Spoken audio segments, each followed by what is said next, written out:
Hi beautiful souls, welcome to Goddess Renaissance. So today on my channel I am going to be doing a very special pick a card reading for the autumn equinox and Libra season, which we're just going into. So autumn equinox started yesterday or Mabon. So it's the period of time when the daylight and night are equal hours. So it's a really good time to tune into like where you need to rebalance, find like that inner yin and yang harmony. That sort of, you know, like the balance between the energies of like the moon and the sun, essentially. Libra is also a time of, it's a season of balancing. So it's all about, you know, it's ruled by planet Venus. So it's all about harmony and beauty and balance and fairness. It's always, it's associated with the scale. So it's often to do with like law and justice and fairness and finding your like inner sense of like truth and justice and balance as well, so that you can basically harmonize your energies so that you can manifest what you truly want. So without further ado, I'm going to do a pick a goddess reading. So there'll be 3 piles to choose from. So I'll do a little introduction to each pile with an associated crystal, if you tune into which crystal you're most drawn to, and then I'll leave the timestamps below for each pile. And you may be drawn to messages from more than one. So if for some reason you're drawn to 2 crystals, then there may be messages in both of those piles for you. So there's going to be a series of oracle card messages and also some tarot messages as well. So without further ado, I will do the introduction to the piles. Okay, so pile number 1, you've got this beautiful bornite crystal here. So hopefully you can see that all right. It's not too dark. It's a very gorgeous kind of navy blue crystal, sparkly crystal. So this is your pile. These are your oracle cards, and I'm going to be reading from the Linestrider tarot as well for that pile. If you are drawn to this gorgeous orange calcite here, so that's the messages. These are the messages for pile number 2. You'll be pile number 2, so check the timestamps below. And for you, I'm going to be pulling tarot messages from the gorgeous Goddess Tarot by Kris Waldherr. So if you are pile number 3, your crystal is this gorgeous rose quartz.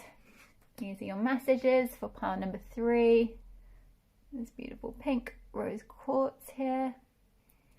Okay, so just tune in and see which pile you're drawn to. So for that pile, sorry, for pile 3, I'm going to be drawing tarot from the Everyday Witch. So either tune into the crystal, or if there's a certain pile, there's a number that springs to mind straight away, or if there's a certain tarot deck out of those 3, then see which one of those most pulls you in and magnetizes you, because there's possibly a message from your guidance from your higher self, or the angels, the fairies, or the goddesses, or just chi energy, whatever it is that you identify with, then there is a message for you.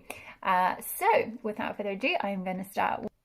Hi there, pile 1. So if you chose this gorgeous bornite crystal here, this is your pile. So your goddess that is going to be presiding over you this Libra season is Goddess Harmia, the gorgeous Goddess Harmia, the one goddess of fertility.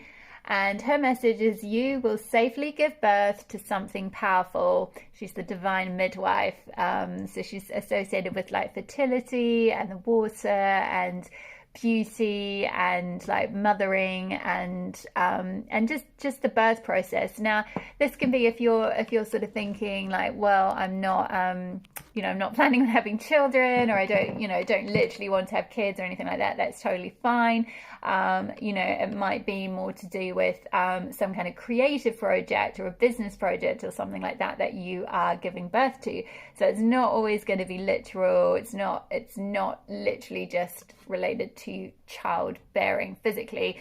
Although it may be, if you are looking to get pregnant or if you are looking to have a child, this could be a very good sign that in this Libra season you're particularly fertile. Goddess Harmia is there for you to tap into her energy to help call on to like manifest that, if that is something you really want. But otherwise, I feel like for most of you, for many of you, it might be more to do with manifesting, or sorry, giving birth to you know, a very powerful project that you've conceived quite a while ago. So it could be that for some of you, even like a period of like, I'm hearing like 9 months, so maybe 9 months ago, you know, you did start working on something, you know, and you're in the process of like birthing that now, like maybe putting it out in the public, if it's say like artwork or something, or a book, or you know, it could be a writing project or some kind of business that you've started. Maybe you've been working on your website, or you've been like working away on the actual physical shop and getting it all set up. And, you know, you're going to give birth to this now, like it's ready to pop. I'm hearing you're ready to pop. So some of you may well be literally ready to pop, giving birth. But my feeling is for this power, it's more to do with, you know, some sort of a soul project or soul business or something like that you are trying to manifest. So I'm going to I've already pre-pulled the oracle cards, so I'm going to show you the cards that came out for you, and we'll go through the messages from those first, and then I will go into some tarot messages from the Linestrider deck. So the cards you got were from the Faery oracle deck. You got this gorgeous card Unity here. I'm just going to show you them all in one go, and then I'm going to read the messages for you. We got from the Chakra deck the Abundance card, as well as the Meditation card. We got from the Moonology deck, which is this gorgeous one here by Yasmin Boland. We got Work Through Your Fears, the New Moon in Scorpio. Expect Powerful Change, New Moon Eclipse. So for this group, if you're drawn to pile 1, there's definitely a strong message of power, because we also got in the Hamia card, you will safely give birth to something powerful. And then it's also saying expect powerful change. So it's a big month of power for you. We also got a time to give rather than take, New Moon in Virgo. We got the Crone archetype card from the Kim Krans archetype deck. And we got the Camel card from also Kim Krans animal oracle deck. So I'm just going to just move that down a little bit.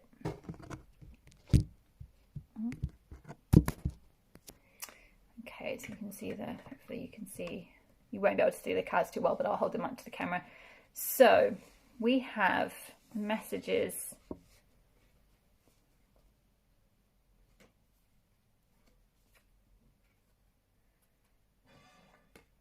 Right, so across the board, I'm picking up, there's definitely, so first of all, there's a message with this Unity card here from the Faery Oracle deck. There's a need to, especially coming into this Libra season of balance and harmony, there's a need to powerfully balance your yin and your yang energy. And when you can do that, you can see from this card, it's almost like, I feel like this this is sort of a bit reminiscent of like the fallopian tubes in a woman, like, you know, so it's very, there's a lot of energy around like the womb and conceiving and conception and giving birth to something. And you know, this I feel like is kind of like, this is a sort of phallic symbol in a way. This is like some kind of like, I'm hearing like insemination. So it's like you again, literally, it could be coming back to a theme of some of you have been trying to conceive for a baby, or I'm just hearing like baby from Schitt's Creek. Shout out to my Schitt's Creek fans. Baby. But I think that it's possibly more to do with like you conceived of a project. You've had this almost like a divine conception, like a, you know, like your muse, your creative muse is like, you know, bestowed an idea upon you, and there's a need to kind of like balance your the part of you that receives the sort of inspiration and ideas and energy, and the yang part of you that like puts it into action. And the more that you can like balance those two things out, the more powerful, I'm hearing the next card I'm being guided to pull, the more powerful your abundance is going to be, the more you can like literally see your abundance start to manifest on the outside, and see this birth, whatever it is, this powerful birth, like be able to actually put it out into the world, like properly give birth to it in a powerful and abundant way. So there's definitely a need to tap into sort of that unity energy and uniting your yin and your yang, and really, yeah, I'm hearing like go within in order to go without. So like before you start like trying to put things on in the outside world, it's really important to like go within and do that kind of yin work, if you like, that sort of inner work. And like, you know, if you can balance and harmonize those two things, then the outside will reflect the inside, because like what you're kind of receiving, you'll then be able to will just like flow out of you far more easily. Like it'll just be a lot more of a like, yeah, I'm just hearing this like flow, like this flow of ideas, and because you would have fully balanced. So I hope that resonates for someone. And I think there's a with this, I mean, it's quite obvious card that the message is pretty self-explanatory with this, like work through your fears. So there's and with it being Scorpio as well, Scorpio is all about that energy of like transformation and rebirth and like that sort of phoenix thing. So there's a need to transform and transmute. I'm hearing like transmutation needs to happen, like energy can't be destroyed, it can only be transmuted. So there's a need to kind of like take whatever, I'm hearing like maybe angst or anxieties, or like stage fright almost, like if some of you are about to kind of put something out in the world and you've got like a sort of a stage fright energy going on, there's a need to kind of to work through that really, and to like transmute the fear, like you know, put it almost like we just had a full moon, but we are still in full moon energy. So the full moon was, I believe, on the 21st or overnight on the 20th. So the energies of the full moon last another three days basically on either side. So it could be a really good practice for you whenever you're drawn to this message, on either now, if it's still in that full moon energy, or on the next full moon, to like write down all your fears, like just purge them out of your brain, like do a big brain dump of all those anxieties and fears, and then burn them or bury them or something like that, to kind of like signal to the universe, yeah, I'm going to I'm consciously transmuting this. Like the full moon is a really, really powerful time to do that, because the moon amplifies fears and illusions, and it brings them to the surface, and it allows them to like to release, like the tide, you know, like going out, like you can send it out with the full moon, like release it out of you energetically. It's genuinely super powerful. I've done, when I remember to do it, I admit I don't do it every single new moon and full moon, but I try as much as possible to do new moon and full moon rituals. Full moon to release things that aren't serving me, and new moon to set intentions for a new cycle. And honestly, like the power that those moon cycles have in terms of releasing and manifesting things is tenfold. Like it's just so much more powerful than the other times of the month when the moon is, say, waxing or something, to do that. So I would really work through your fears on the full moon if you can, and then with this, expect powerful change and a time to give rather than take. Sorry, I'm just being guided to go back to this meditation card, linking with this unity thing, because this is a very important message of like that kind of yin and receiving. And also it's interesting, there's a fire, there's a big flame behind it. So that's that fire of transmutation. So you'll be able to work through your fears through meditation as well. So this is a strong message to make sure you meditate every day, especially at the moment, if you are trying to give birth to something, whether again, that is a child, literally, or some kind of, you know, baby project. So, you know, by meditating, you'll be able to like transmute some of those like lower vibration energies like fear and anxiety, and you know, like I'm hearing perhaps some of you might be in this, like, is this going to work out? Like, am I just gonna be like laughed at, or is it just gonna fail or something like that? So you know, definitely working through working through those fears through meditation, transmuting those fears through meditation. I'm hearing also like a chakra meditation could be really valuable for you. And it's interesting, you've got so you've got abundance, which is the root chakra, and meditation, which is the crown chakra, or the soul star chakra, which sits just above your crown chakra. So it's sort of like there's a need to transmute your energies all the way from the ground, from the root, all the way up to your crown, and you'll be able to like fire up your energy field in that sense, so that you can bring in this abundance, or this powerful thing you're giving birth to. So with expect powerful change, and we've also got the crone here as well. So there's this, perhaps some of you are actually moving through a transition, like you might be going from,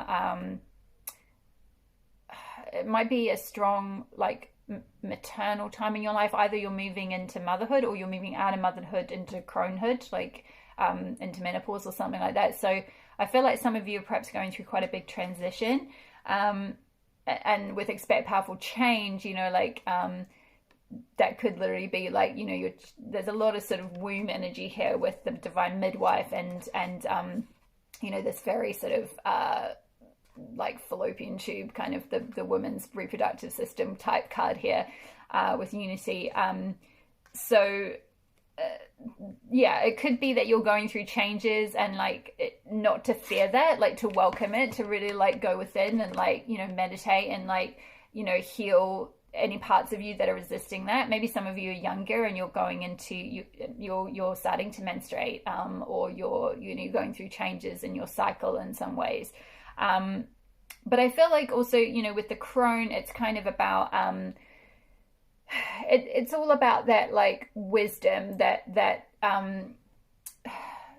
the wisdom that is gained from, you know, being on the earth for many decades, you know, and having perhaps had children or gone through those cycles of maidenhood, motherhood, you know,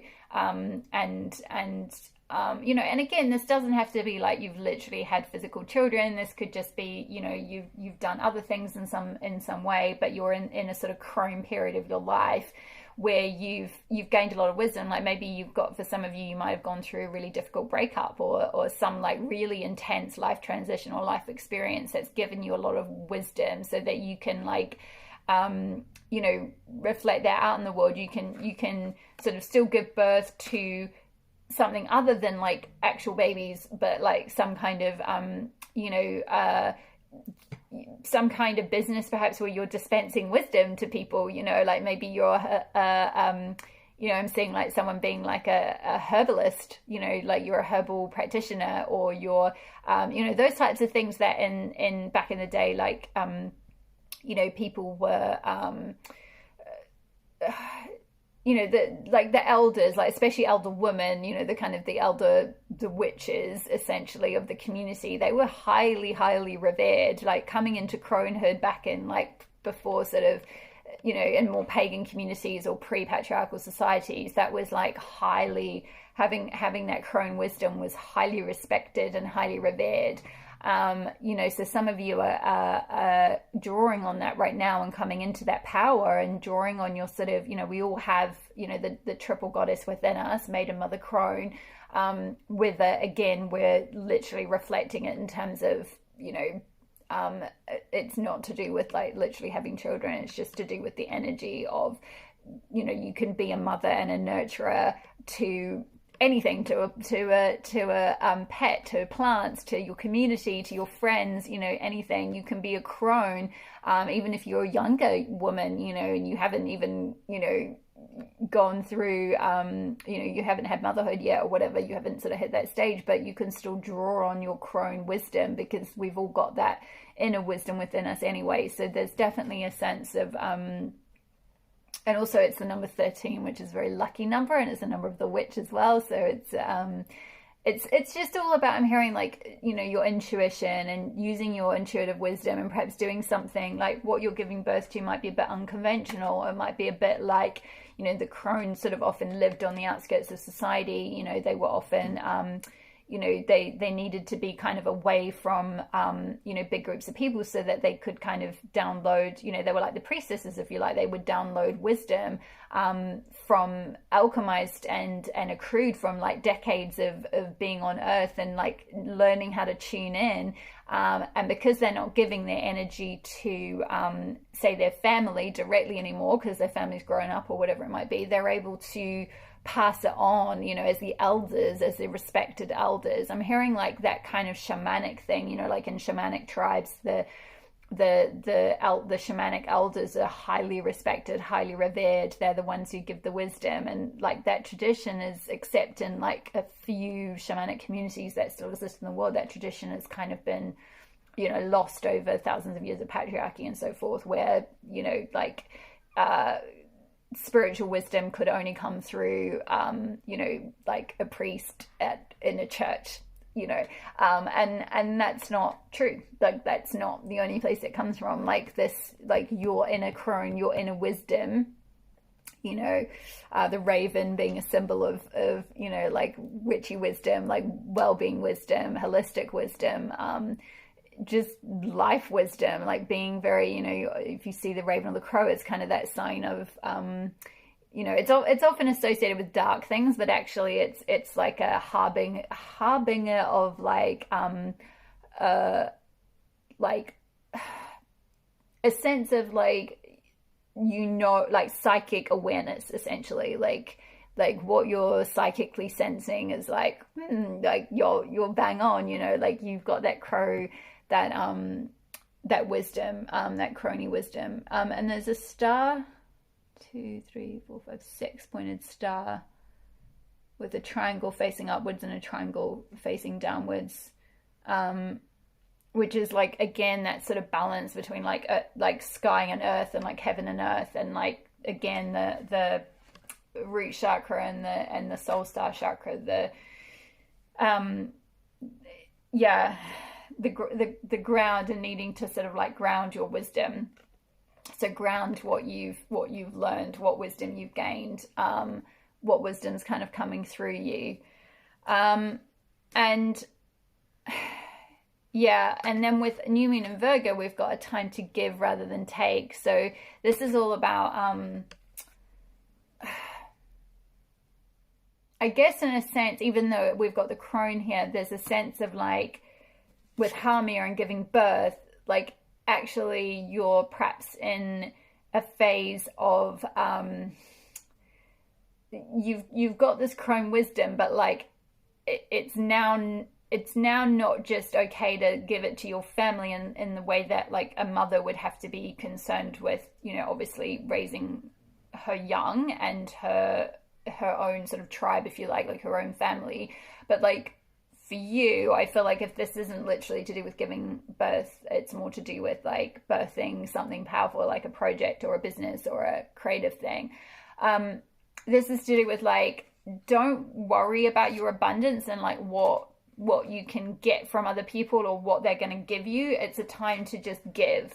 Like you need to just, whatever you've got within you, you've got to give birth to it. Like you've got to give birth to this crone wisdom. You've got to give birth to like what's inside you, what you've learned, what you've alchemized, you know, the things that come through our meditation. You know, you can't keep it to yourself. It's like you've got to I'm hearing like formulate some sort of structure in order to like bring that wisdom out into the world, like, and expect powerful change. Like you were going to go through it, and if you don't sort of, I'm hearing like if you don't kind of heed the change and like intentionally work with it and kind of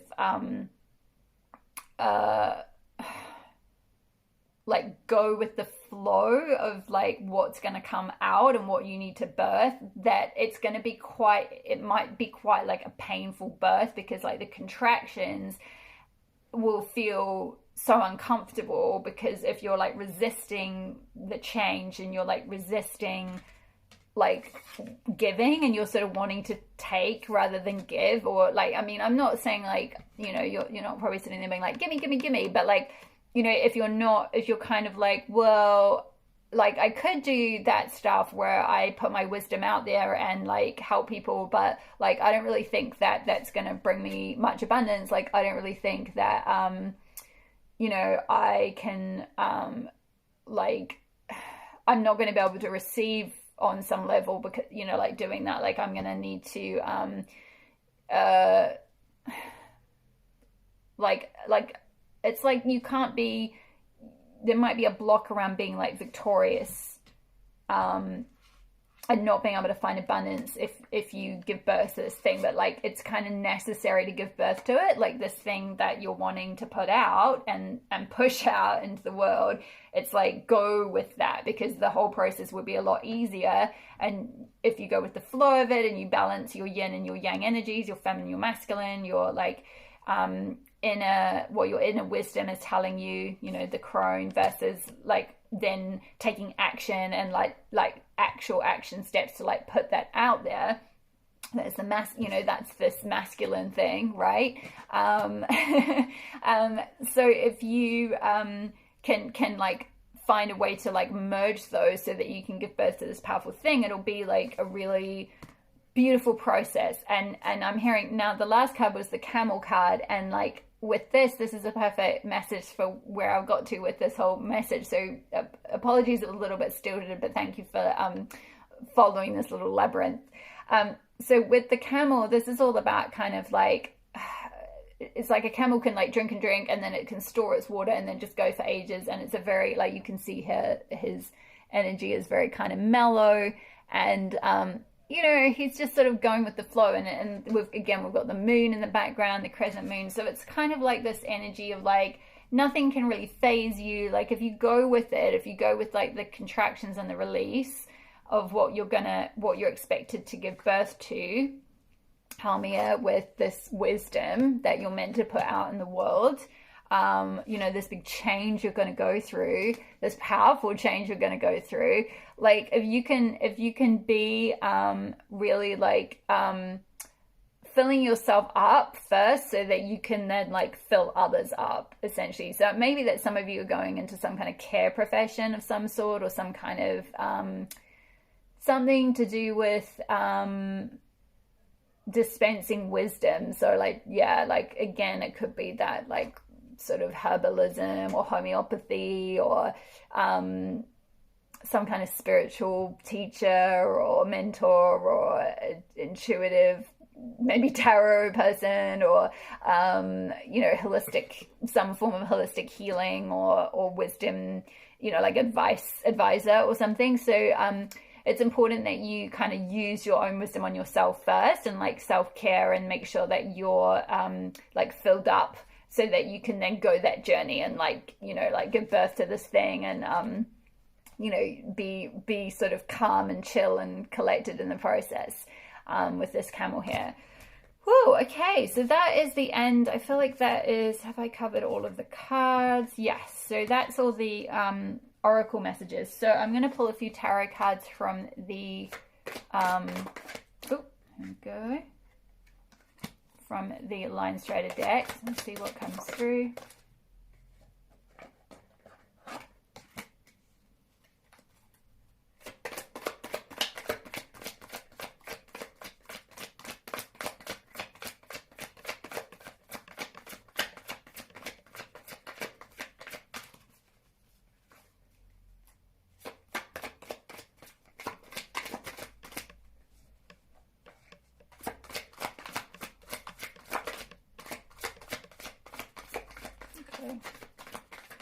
Oh, there we go.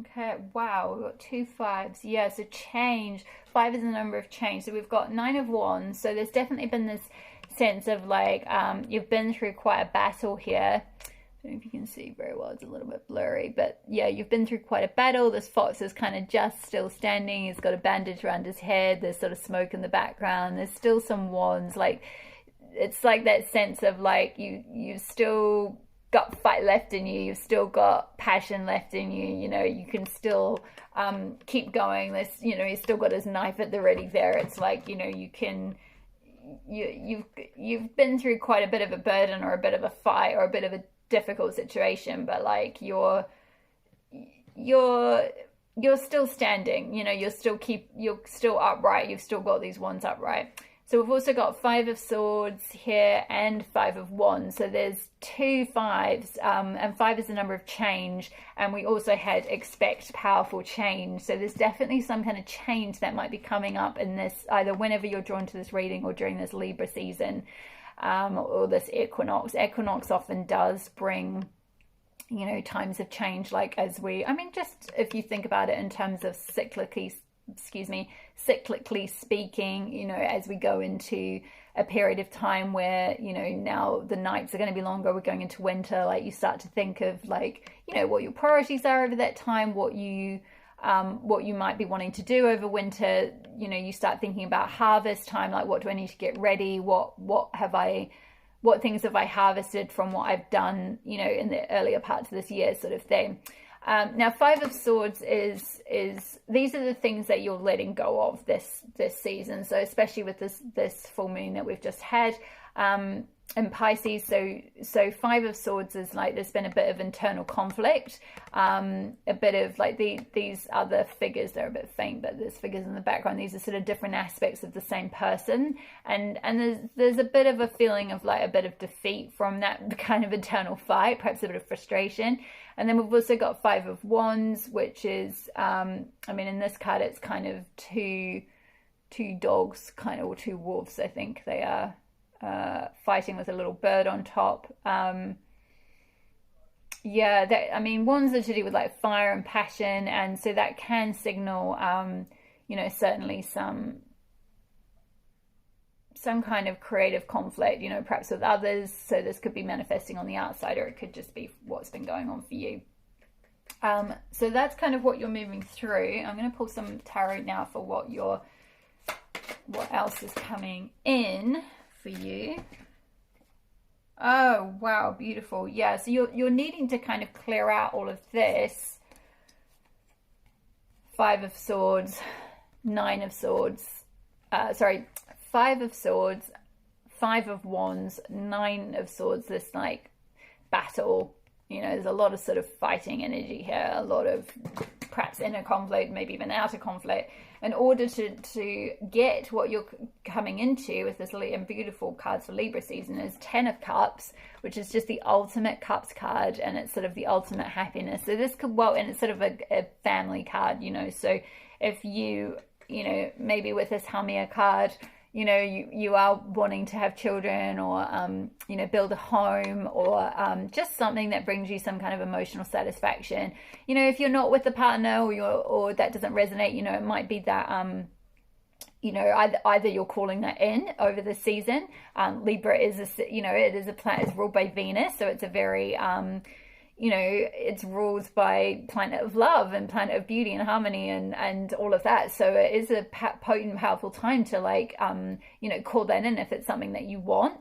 So that energy is saying like that energy is available to you. If you're already in a relationship, it could be that this is ascending to like a higher stage of commitment, or more emotional fulfillment, more emotional satisfaction, more emotionally committed, more emotionally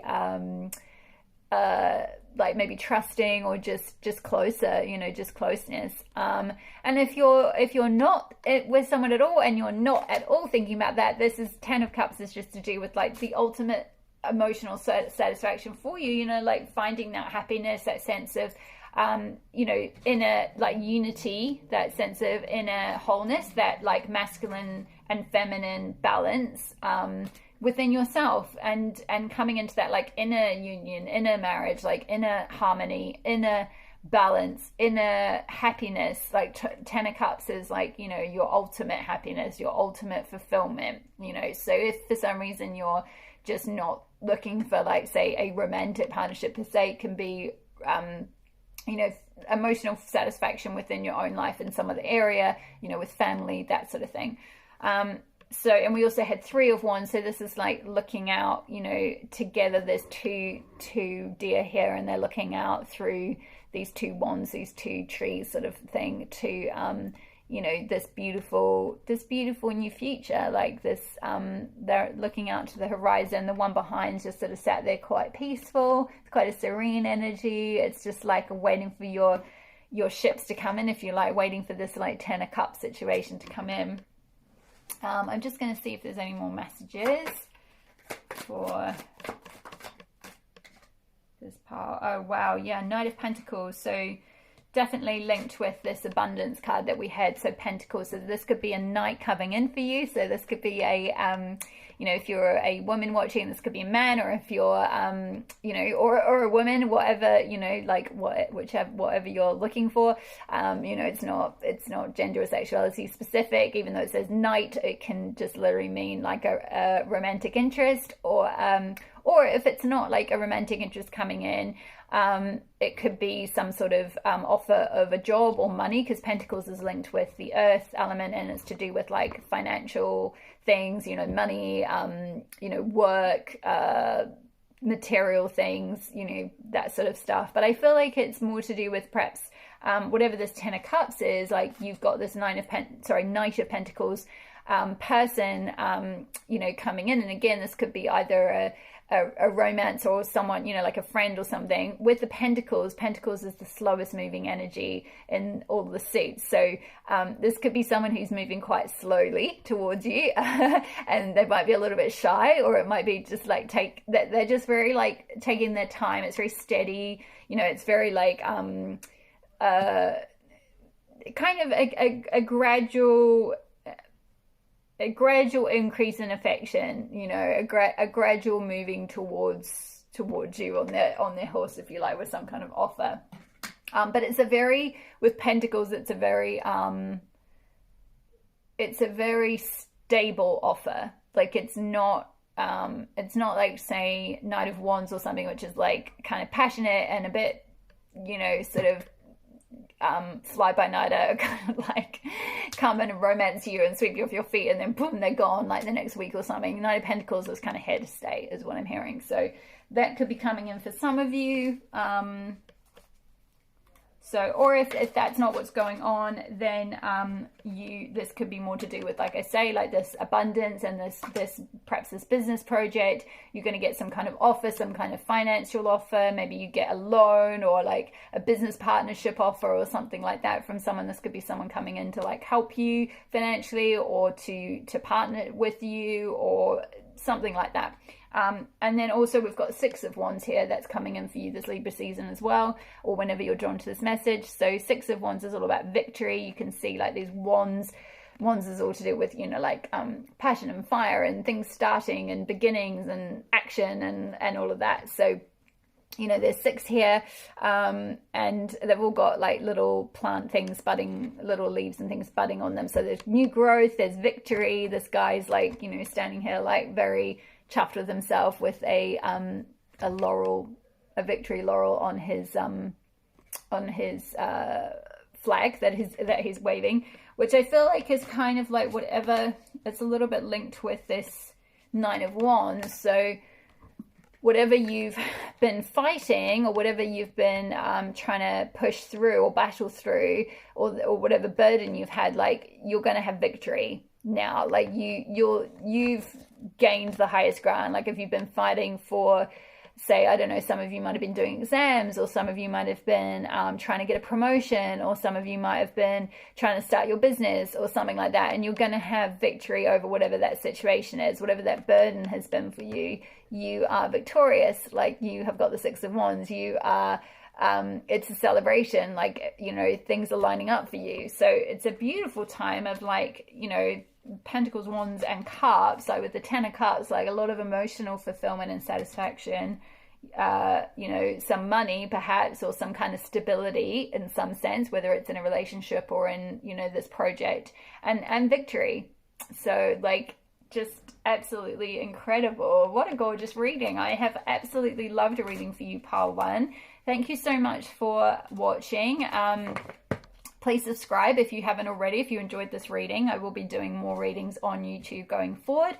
I am a goddess guide, tarot reader and holistic healer. My website details are below if you're interested. I will now be moving on to pile 2. So thank you so much for joining me, and see you very soon. All my love. Bye. Hi there, pal 2. So if you chose the orange calcite crystal, this is your pile, and your goddess is Goddess Pele. That's her there. So she's very orangey as well. So it's very appropriate that the crystal that I intuitively picked was an orange one. And her message is, be empowered by anger. She's the goddess of fire. So this is a very fiery pile. So the oracle cards, which I've already picked out for you, I'm just going to show you those. And then I've also got the goddess tarot, and I'm going to pull a few, I'm going to live shuffle and pull a few tarot cards for you as well. So sorry, I just had to take a tea break because I just did pile 1's message, and it was quite a long it was quite a long message. So okay, so I might need to take a few sips of tea occasionally. Right, so we've got Goddess Pele, so be empowered by anger, goddess of fire. So there's going to be this overall for this Libra season, for this autumn equinox season. There's going to be this fiery energy for your pal, for you guys if you picked pal 2. The chakra cards that I got for you are self-mastery, which is the solar plexus chakra, which is all about your inner sun, or your inner fire in a sense. Your sacral chakra, which sits just below your solar plexus chakra, chakra 2, which sits in your like womb or reproductive regions. That's kind of your spark. And then your solar plexus is like the full fire, like how you shine your light in the world, and how you show your confidence, how you show up, how you yeah, kind of a sense of like self-mastery, like what is like your most authentic self that you're showing to the world. So that's your solar plexus, solar being sun. We also got the throat chakra, communication, as your other chakra card. Fairy card from the Fairy Oracle, I got the Fairy Godmother card from the Archetype deck, Kim Krans Archetype deck, and I'll mention all the decks that I'm using below in case you're interested. Is the Castle. So there's very much a message of like a fairy tale theme going on here. So there's a sort of theme of fire and a theme of fairy tales.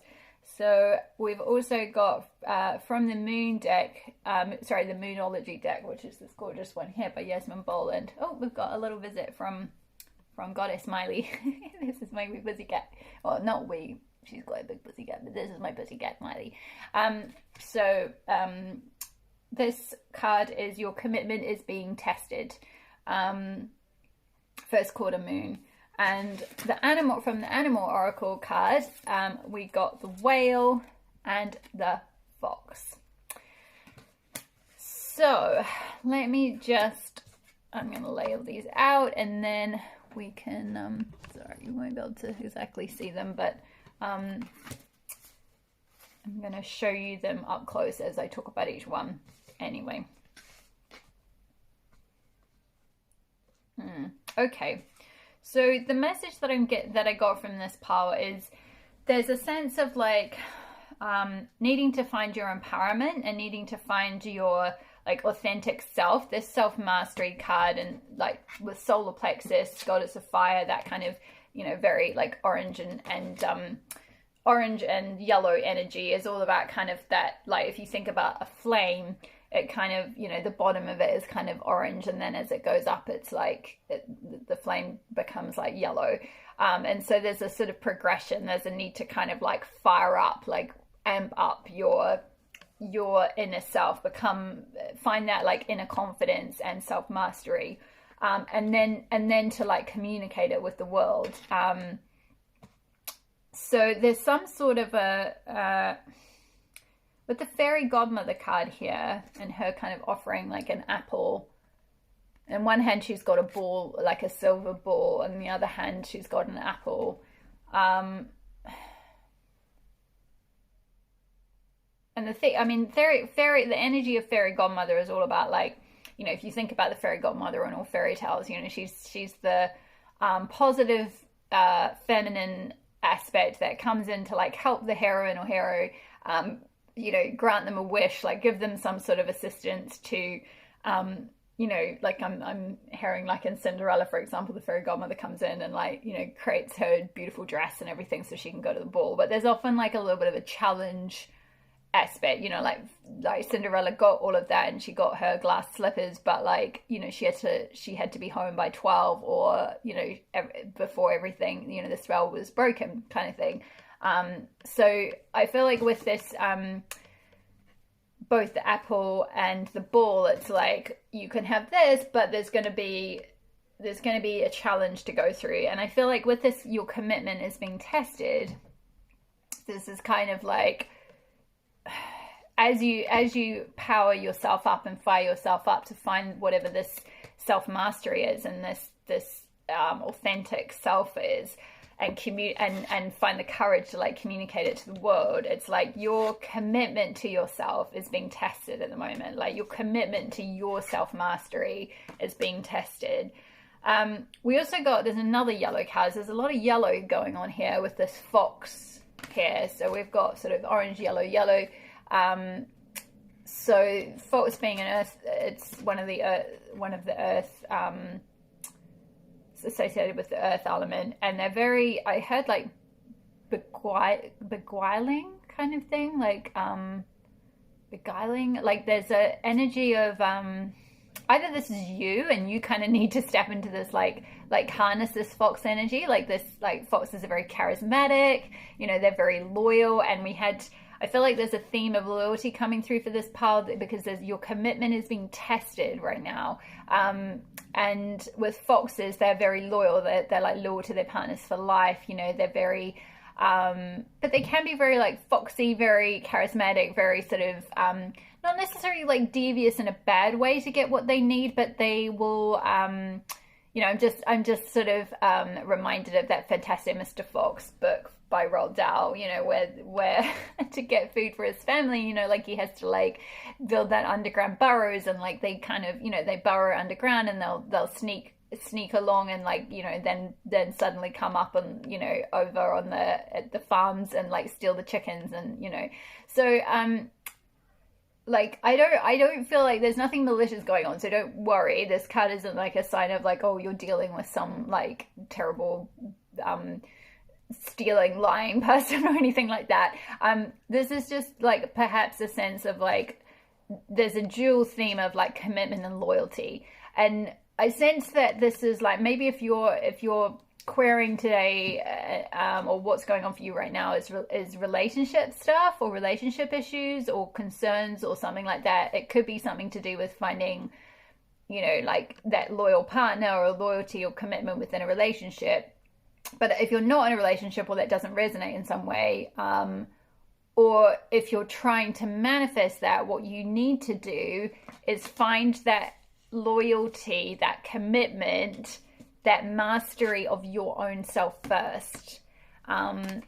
So it's sort of like you've got to go through, you're in this fairy tale fairy godmother moment of like, say, the Cinderella story, where you're like still being Cinderella and you're still kind of stuck maybe in the house with the wicked stepsisters, and the fairy godmother comes along. I can't believe I'm telling a story about Cinderella, but this is what they're kind of showing me. So you know, the fairy godmother comes along and says like, you can go to the ball where the prince is, you know, and I'll give you a dress and I'll give you, you know, nice shoes and all this kind of stuff, but you have to be home by 12 o'clock or the spell is broken. So it's not like she's just sort of, the fairy godmother doesn't like give her everything in one go. You know, it's like there's a gift and a challenge. You know, there's like something she has to work through on the one hand, like, but there's like an opportunity on the other hand to like, you know, and she takes it, and then, you know, the prince does fall in love with her, and then you know, then like, you know, he comes after her, but like okay, so I'm just going to clarify, this is not to do with, because I know Cinderella is quite a, like, it's obviously quite a patriarchal fairy tale, and so I don't want you to be like, oh, we shouldn't all be sitting around waiting for like our prince to come. Like, no, okay, I totally get that. But it's just, that's the energy of, in terms of like, whatever you're in right now, it might be nothing to do with a relationship, just whatever situation you're in, it's a sense of like, you're going to be given an opportunity, but there's going to be a challenge to overcome, or there's going to be some sort of a test. Okay, there's going to be a test. Your commitment is being tested. You've got the fairy godmother kind of offering you an apple, but also something else. It's like, oh, are you going to take it?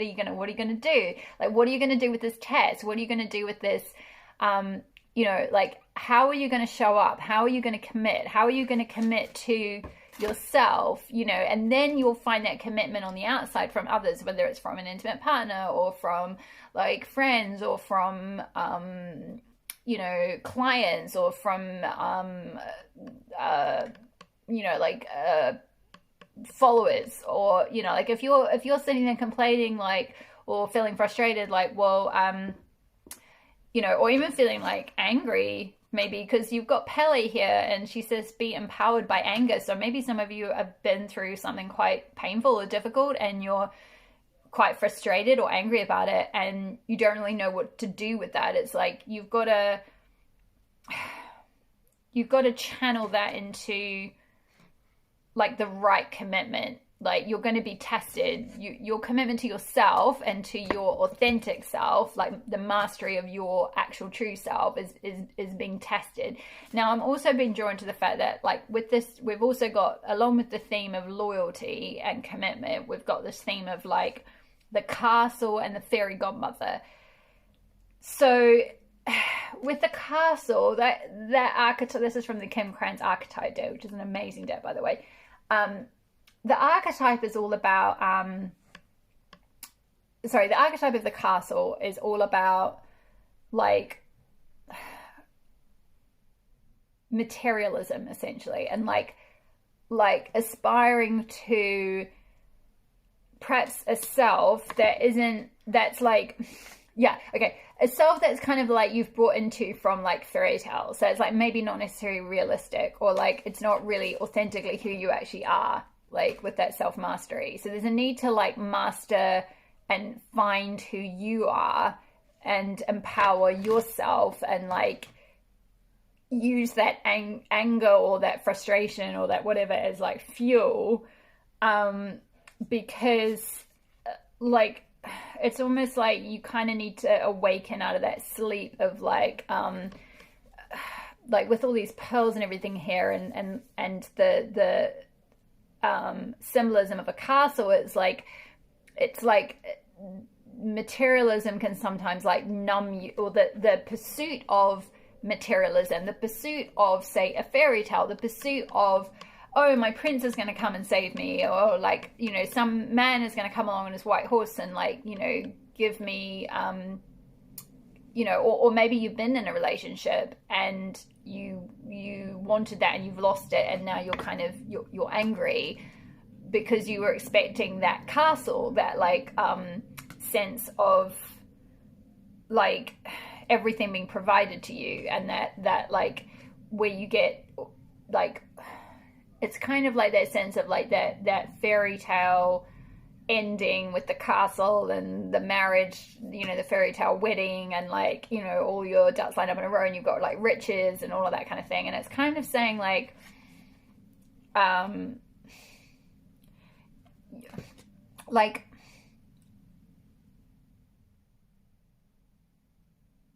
you can have that, but not in a way that's gonna like deny your truth. And communication and the throat chakra is all about speaking your truth and speaking your authenticity and expressing yourself in an authentic way.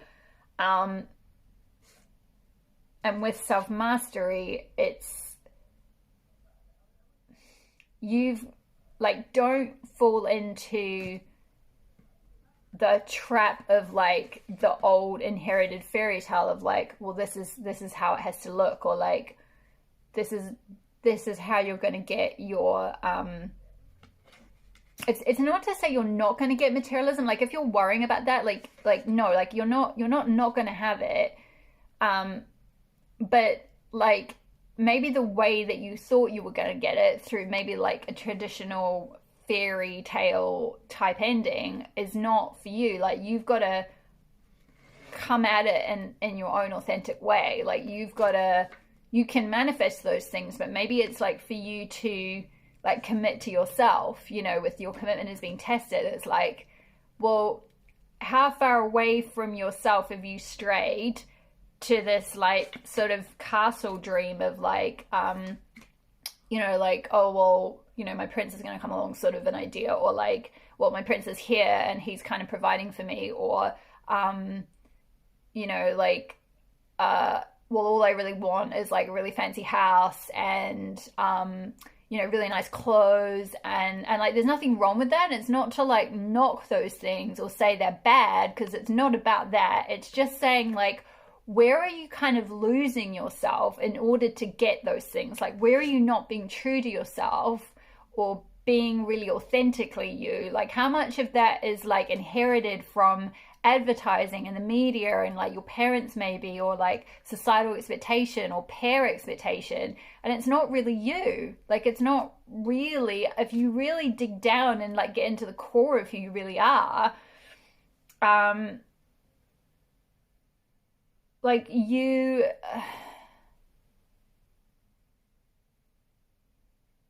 sorry, I'm finding it quite hard to, this is an interesting part, because it's funny you've got communication and throat chakra, because I'm literally finding I'm finding it quite difficult to actually communicate this message, and that's quite unusual, because if you listen to part one, the message was just like flowed out, and it, again, excuse me taking a sip of my tea, but that is actually a thing to balance the throat chakra, by the way, is water and drinking and teas, like herbal teas and anything that helps like relax your larynx. I'm actually feeling better just from that little sip of tea. So if you're feeling now like, oh, actually, yeah, tea would be nice, pause the video, go get tea, go get water, make sure you're drinking lots. That's a great way to balance that chakra. You know, think of like blue energy around that, because there's definitely a need to like, there's some kind of loyalty issue, some kind of like, almost like, and I'm just hearing like trap, like the castle's kind of a trap. That idea of like, oh, all your problems will be fixed once you get like all the stuff the fairy godmother's offering you, like the you know, like, oh, once I have my fancy house and my prince, then all my troubles would just magically go away. And it's like no, like you know, say, going back to the analogy of Cinderella, like, you can go to the ball, but like you're going to have to come back at like midnight and then return to the life that you were living, and then like when the timing is right, then those things will fall into place. But it's like a chance for you to kind of like find your empowerment kind of thing and your authenticity before you just fall into that, like, sort of like, I'm hearing, I don't know why I'm hearing this. I'm not sure if some of you are like, maybe you might be kind of dealing with some anger or frustration through like shopping, or and again, nothing wrong with shopping per se, but like, you know, are you using it as an escape? Like this, with this eye and being asleep here, it's like the castle is sort of like a bit of a, like, it keeps you a bit asleep, it keeps you a bit numb, it keeps you a bit tuned out of like who you really are and what you really want, because you're kind of just responding to like advertising and like the high of shopping, of like that, like every time you purchase something you get like a little spike. Now it might not be literally shopping, maybe, or maybe you're like online shopping, or you're spending a lot of time maybe on social media, or like wanting to acquire things, or like thinking about like, oh, my life will be so much better when I get all this stuff for like my castle, so to speak, like, or whatever metaphorically that is, like for my flat, for my house, for like once I move houses and I'm in this fancier house and I've got these fancy things, then I'll be okay. But it's like you won't get that commitment that you're looking for on the outside until you're being who you truly are and being authentic and being able to communicate that. And then you'll have that beautiful reciprocity and that like fox like hearing like a Mr. Foxy come along, or like, you know, like your loyal charismatic partner, you know, like he's yellow and you're yellow, you know, you're both like powerful, authentically, you're both authentically yourselves. You're not living half asleep, you're not living from this like slightly numbed state of being, which is all about like you know, materialism, or like following someone else's path, or like doing you know, say a job that brings you money to buy nice things, but you're really deeply unhappy. You know, you're like really emotionally, or you're just, you know, in yourself you don't feel you're living your true potential or your true self, or like to your core. It kind of like, I'm always hearing like someone might be in something that's kind of almost like insulting to your core, but it gives you your castle, so you're kind of staying in it because it's like, well, I bought this lovely house with the money that I got from this job. I hate my job and it makes me kind of angry, you know, Pele, but hey, like it doesn't matter. I don't need to, you know, like it's more important that I do that and I have that material stability. And it's kind of saying, actually, like, you know, tune into,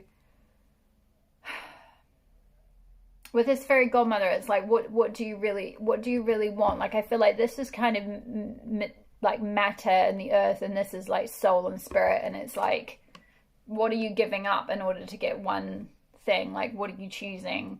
How are you not being authentic? And we've got the whale here as well, which is all about, is associated with the water element, and it's all about, the whale is all about communication. Like whales, if you listen to, there's some beautiful videos on YouTube actually with whale song. If you're ever having struggles getting to sleep, I would highly recommend whale music, because it is the most relaxing music ever, whale sounds. And they are like the most communicative animals. Like they're just singing to each other through the sea, through the like network of the sea all the time, and reflecting back of each other, and it's just beautiful. It's like they are the like songbirds, if you like, of the sea, the whales.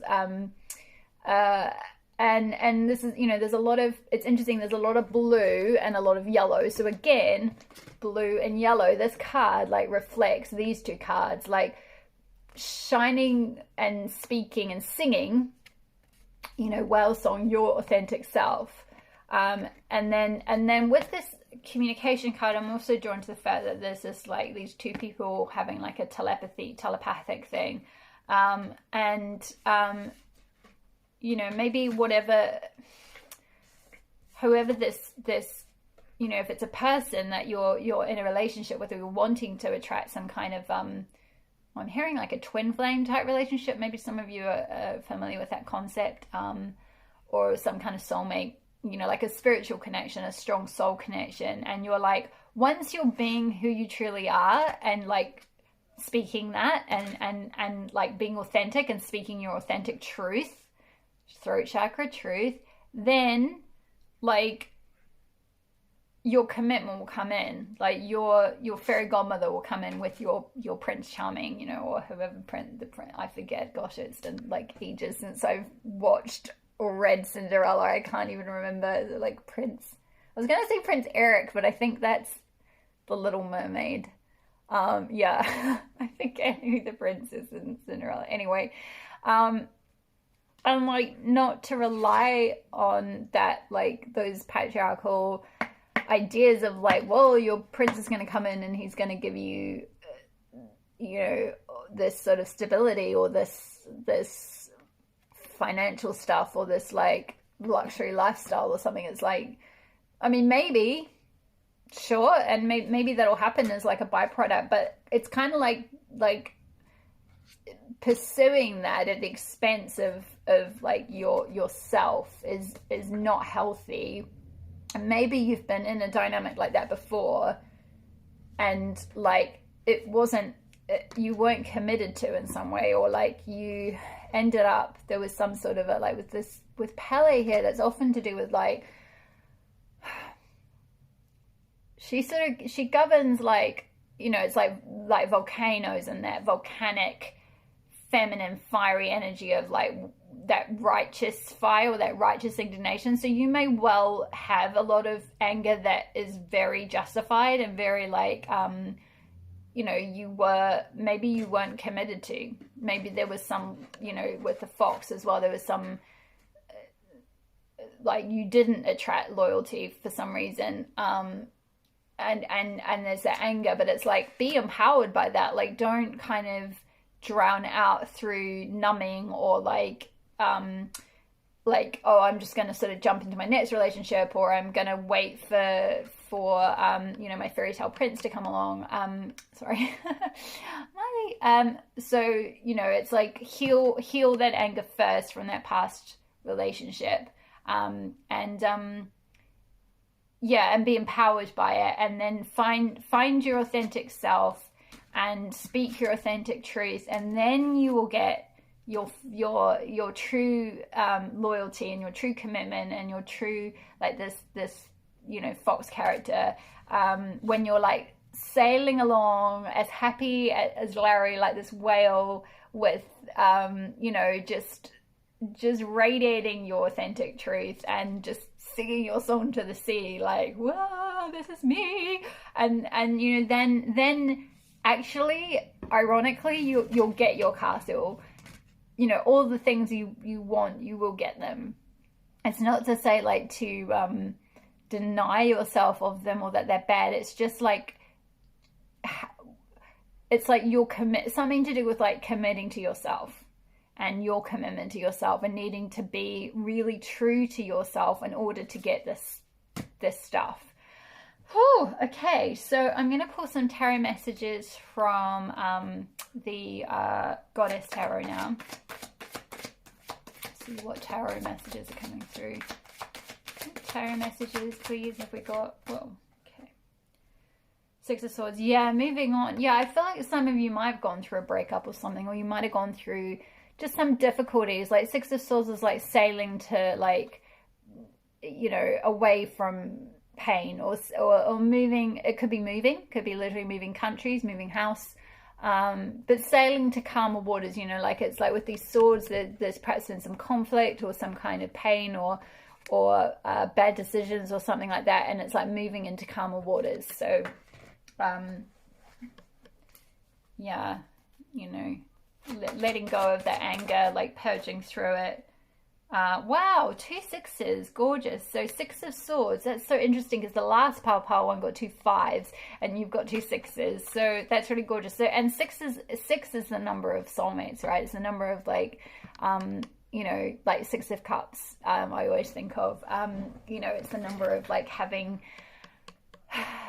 that like very innocent kind of soulmate love, or that very innocent, it's a number of like innocence and like a reciprocity, like a masculine feminine soulmate kind of reciprocity. So you're perhaps moving away from some other situation, and you are going to be, with the 6 of Staves or 6 of Wands, you are going to be victorious. This is like a princess riding in. So again, this is very fairy tale, fairy godmother, this sort of princess riding in on her horse and the castle. Now I'm hearing with this princess riding in on her horse, this is you. You're the knight in shining armor that you're waiting for. You're the one you need to commit to. You know, you're the one who needs to find that victory and a commitment first, and then you'll get, you know, the actual prince on the outside. So, or whatever it is that you're looking for. Or princess, if that's, you know, whatever. There's no, whatever you, it's not just... Yeah, 8 of Cups. Yes, absolutely. Some of you are walking away from something that has not been empowering. You know, that has not been emotionally fulfilling. It hasn't been emotionally, you know, you've overinvested maybe, or like someone hasn't committed to you, or just it's the end of that time and you know that it's time to kind of walk away. Yeah, and you're kind of looking back over your shoulder a little bit, but like you're mostly just like, I'm on my path now. Like I recognize what that was. You know, I'm going to use what I learned for, like with Palais being empowered by anger. I'm going to use what I lost from that situation, or the things that I learned to empower me to, like, you know, find this self-mastery and find this like victory within. Like, I'm just gonna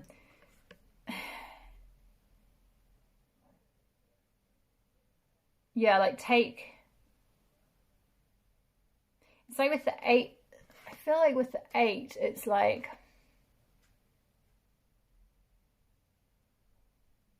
there's this sense of like it's like it was an almost commitment, but there were like 2 cups missing, and you're like, actually I'd rather wait till I have 10 of cups. Like I want my full commitment. Like with that, your commitment is being tested. It's like maybe you're thinking of like leaving a situation because you don't feel committed to in some way. Now maybe this is either you need to find that commitment within yourself, and then the existing connection you're in will rebalance and you'll be committed to by that person if that's the person you want, or if you feel like there's too much that's gone down, like, you know, like with this 6 of Swords, there's been some like perhaps toxicity or maybe even abuse. It might not necessarily have been that severe, but just something that wasn't working. And something that maybe made you angry, because the first message, you know, the goddess presiding is being powered by anger. So, you know, whatever this conflict was or toxicity, like, you know, re-empower yourself from it. Like, you know, you can take the learning, take the wisdom, take anything where if you weren't being emotionally committed to, or someone wasn't being emotionally faithful, I'm hearing. So perhaps there was some sort of a commitment issue, or there is a commitment issue you're finding out about or working through, and your partner's not being emotionally faithful.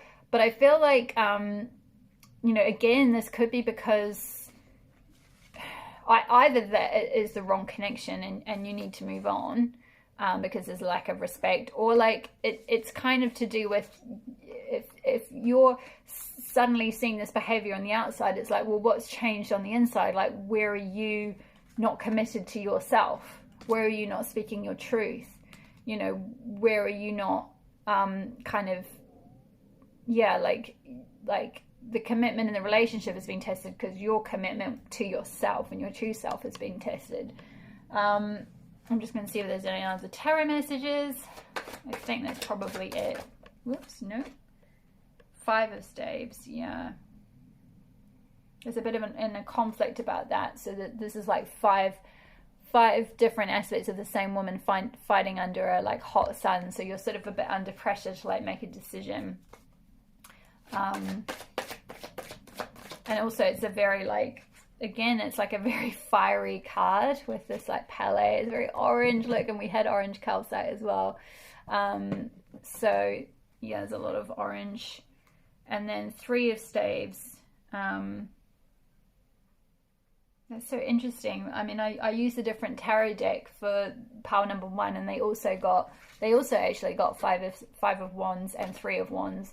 As like, this is what you're moving towards, like this 3 of Wands energy. And this is sort of like, again, this like woman who is like looking out, you know, on her future, like waiting for her ships to come in, like in a very optimistic way. It's a very like, you know, she's laid this foundation, these 3 wands in the earth. There's little buds starting to come out of them, you know, and things are starting to flourish and happen in her life, you know. So I'll just see if there's any other tarot messages in relation to, if we got any clarification about this 3 of Staves and what might be coming in. Transformation, yeah, wow. Ukamoshi, card number 13. Yeah, so there's definitely sort of a need to, you know, I mean, it's like that volcano thing, like the energy will erupt and then, like, you know, it spews out over and then it changes and transforms the land all around it. You know, there's a sense of like this, whatever this conflict or this situation has been, this perhaps 8 of Cups that you're walking away from, this emotionally unsatisfying thing. Now, if it's not a relationship, it could be something else, some kind of job some, you know, this could all be reflective of a workplace where you've not felt a commitment. You know, maybe you've been a temp for a while, for example, or on a contract, and you expect it to be made permanent, and you've not had that commitment from your workplace, for example. So you're walking away from something that's not been emotionally fulfilling or emotionally fully committed, and something where there's perhaps been a bit of conflict or a bit of like indecisiveness with swords are to do with like decisions and thoughts. So there might have been some indecisiveness. And you're going to use that situation with the goddess of fire. You're going to use that anger to empower yourself, and you're going to transform yourself. You know, you're going to, with goddess Ikumoshi, she's all about like, sort of all her, as her like human form kind of fell away, all her energy transformed into like rice and grains and things to like feed people. So sorry, as one of her, not her human form, as one of her goddess forms transformed, she went through a transformation and like alchemized herself into like these like vegetation and grains to like feed the population. So it's like whatever pain you've been through, whatever this situation was that made you angry or where you weren't committed to in some sense, it's like you can alchemize that and use that for your own transformation and find the like pearl of wisdom out of that. Okay, I'm going to leave it there. That's a like gorgeous major arcana card to leave it on. So this is a very powerful, like when you get major arcana cards, it's often to do with like a life situation, a life theme, a life event of some sort. So that is quite big energy. So beautiful pile threes. I am going to leave it there. I'm just drawn to say perhaps look up the orange calcite. There might be some healing. You know, this could be relevant for you, or like a good healing crystal for you to hold on to or to tune into, or wear in terms of jewelry or something like that, or carry with you during this time. And also definitely call on like Goddess Pele. You can look up her story online. I do have some blog posts of different goddesses on my blog, but I haven't got around to doing one of Pele yet, so watch this space. Though there might soon be a Pele article, but otherwise all my love, Pal 2, and thank you very much for watching. I'll leave my details below, and thank you for subscribing if you're a new subscriber. Thank you very much for joining me if you're a new watcher, and I will see you very soon. All my love, bye. Hi beautiful souls, hello, pile 3. If you chose the rose quartz crystal or pile 3, your goddess pile, or the goddess that I pulled for your pile, here's your pile here, and your goddess is Goddess Gaia, and her message is you can create your life, envision it, bleh, I can't get my words out, envision what you desire it to be. Sorry, Mother Earth. Gaia is Mother Earth. So yes, I am going to show you the cards that I pulled. There's some oracle cards that I'm just going to quickly show you all of them, and then I'm going to go through and do the channeled messages from the cards.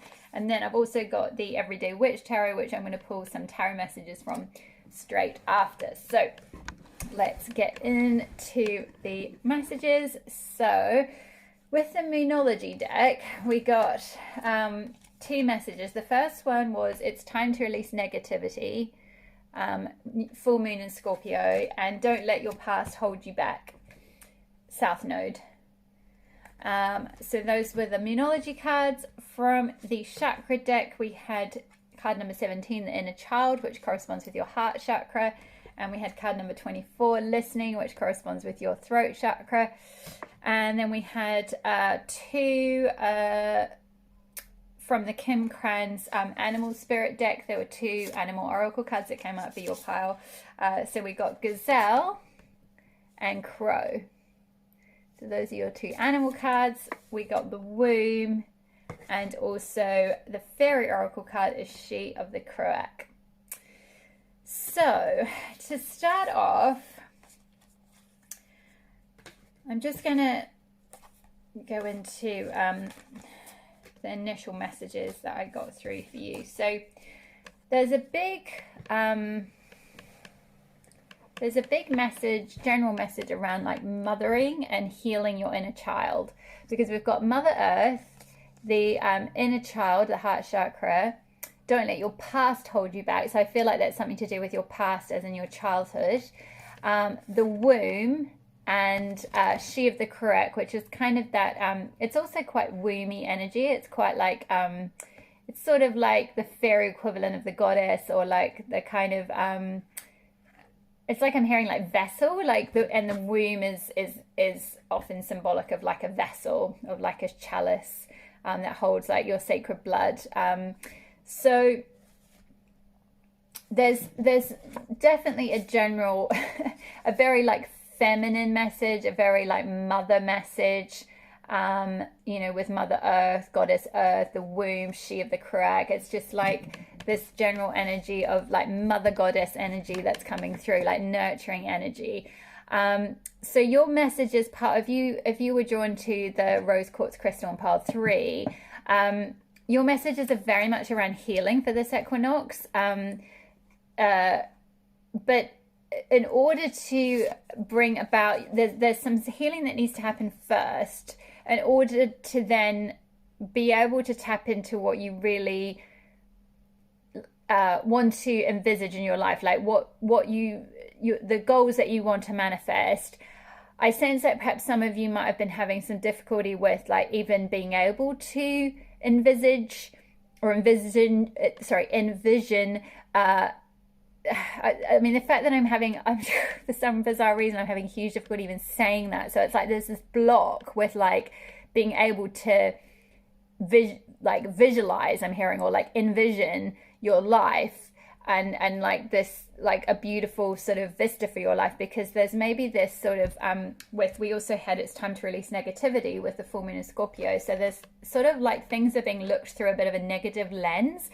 So perhaps there's like some skeptical energy, some like skeptical beliefs, or just like I'm hearing like low self-esteem, or like low self-belief, even like, or like low self-expectations, like kind of not, you know, with having Goddess Gaia and saying you can create your life, envision what you desire it to be. It's sort of like, and then with all that mother energy, it's like you've kind of perhaps inherited something from your past, like some kind of like low expectations, some kind of like low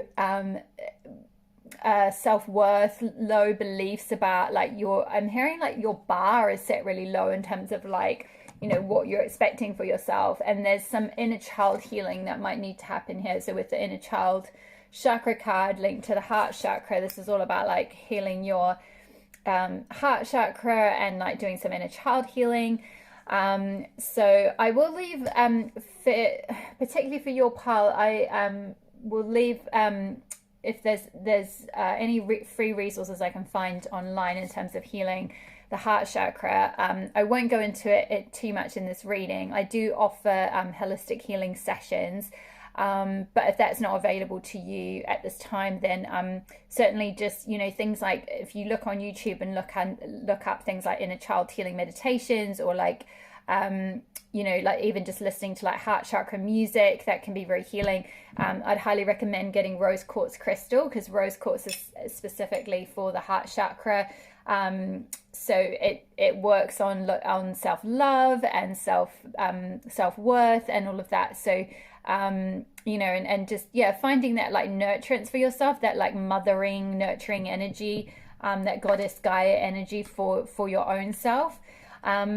So there's definitely a need to like perhaps heal some things from the past, whether that's like a mother wound or something you've picked up even in the womb, like with having that womb card there. It's like you might have even just picked up on some anxiety or negativity or something from within the womb. It's not to like knock mothers or anything, because like it's just, you know, everyone has, you know, things going on, and often past generations of like, you know, women from previous generations were you know, had very, like I'm hearing like very low expectations for themselves. Like it was only expected of women, you know, before the sort of feminist movement of the 70s and 80s and so forth, like women were just really expected to stay in the home. And, you know, like my mother's mother, my grandmother, she couldn't even, you know, she had worked, I think she was working in nursing before she was married, but then like she couldn't even have her own bank account, you know, like after she was married, she had to like ask my grandfather for money essentially, you know. And so like women didn't have, you know, very much power or very much like they didn't have very much expectations, because collectively, societally, even in the Western world, that just wasn't really a thing until like, you know, sort of our generation, like now, the new generations coming through. So like there could be just some like low energy, some low expectations picked up from even just being in the womb, like, you know, when you're a baby and you're just energetically absorbing you know, some fears and things from your, or negativity or something like that from within the womb. Perhaps there was some fears, perhaps like, you know, someone, you know, for someone you might have had like a you know, your parents might have been going through difficulties together in their relationship or something, so there might have been some abandonment fears or separation fears or something like that, and that could have transmitted through, or you could have picked up on it in like young, you know, like very early childhood or something, because this is a very, like with this inner child card here and the womb, I feel like there's just a lot to do with like from your very early childhood. There's some healing to be done, you know. So again, like it's something that if this is resonating for you and you're feeling like perhaps you're struggling to kind of visualize or envision what you want for your life, you know, and find that sense of like nurturance within, or find that sense of like connect with a sense of like a beneficent mother, an inner mother, because it's very important as an adult that we like connect with that, like it, like nurturing inner mother, so that we can like take care of ourselves and like continue like to nurture ourselves.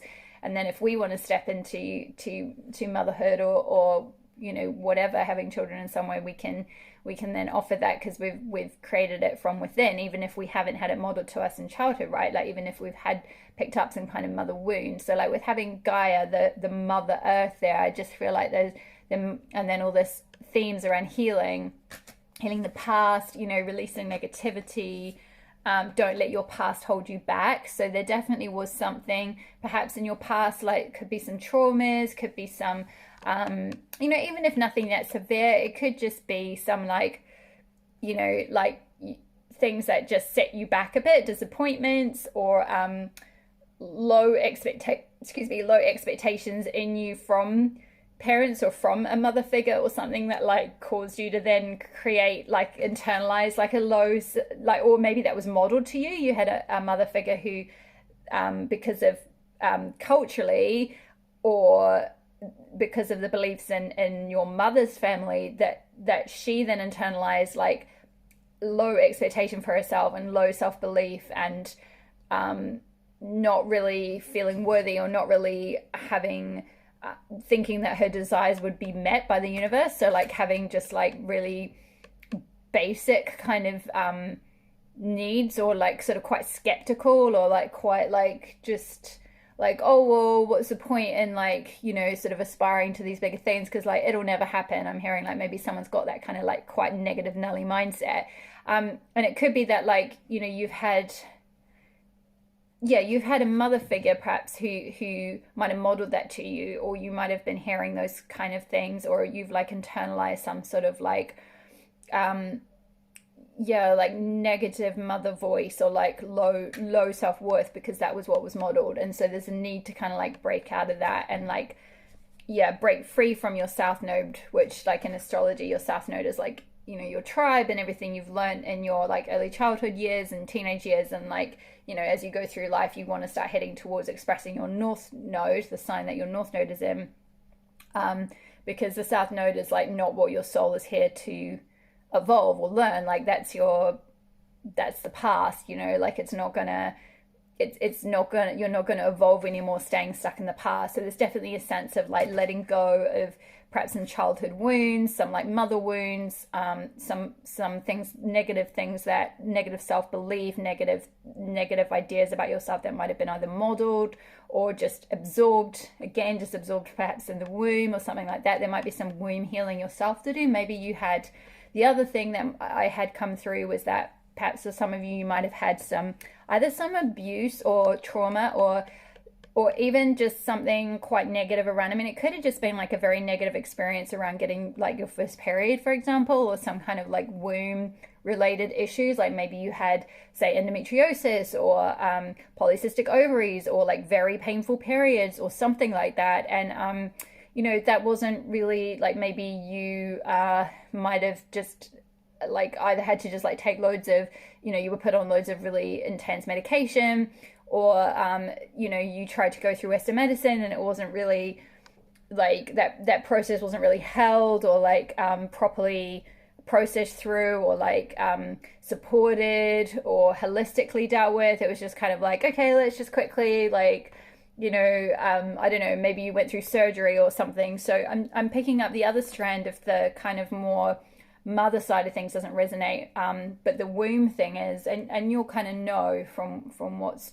you know, what's coming through for you. But you know, if you have had some womb issues or some period issues, some kind of things like that, it could be that I'm hearing like some kind of wound around like what it means to be a woman and what it means to like get your period. And you know, so there's like a wounding to your feminine or a wounding to your womb that might need some healing. And this could be like not related to your parents or childhood. You know, it could have been something from school, maybe like maybe some kids made fun of you, or maybe you got your period really young, for example, or you know, something like that, some kind of womb trauma or womb issue or wound or pain or disease or illness, or difficulty, and there's some kind of healing perhaps around that. So even though with the chakras I didn't get the sacral chakra, which is related to the womb, but I did get inner child. So it could also be that there was like some kind of I don't want to say necessarily like child abuse. I don't feel like it was necessarily that severe, but even just like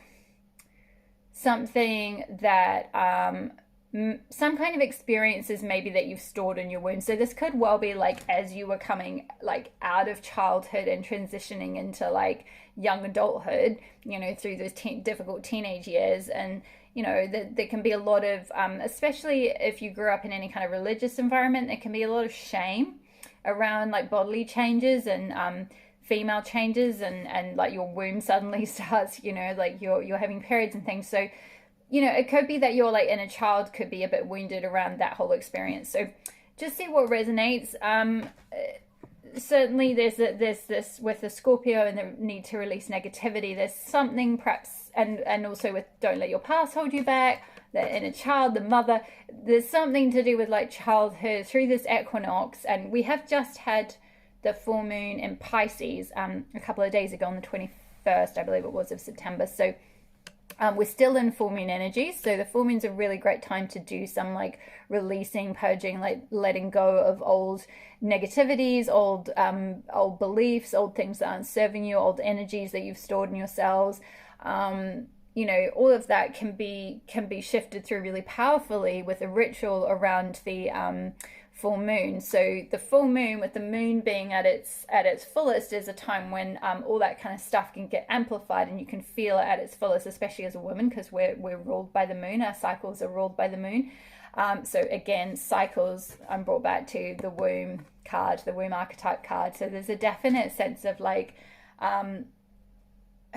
healing, like womb healing or releasing, because the womb stores a lot of things, you know, a lot of experiences, maybe sexual experiences, things like that. And there's a need to kind of like almost like create, like go back into this, like creating a safe womb space that you can heal within, that's like your own, you know, like just dropping into your own womb within yourself, and like making sure that that's like a beautiful, clear, clean, energetically like sacred, nurturing space for yourself. And like when you do that, you can start to like use your cycle and use your womb to like fertilize your dreams, the things that you want to envision. You can like sow those seeds and like into your womb, as if you're sowing them in, like, you know, a seed of a plant into Mother Earth, and then you can see that grow. You know, you can tend to it the way you tend to a plant and water your dreams, you know, in through your womb, and use your time of the month, use your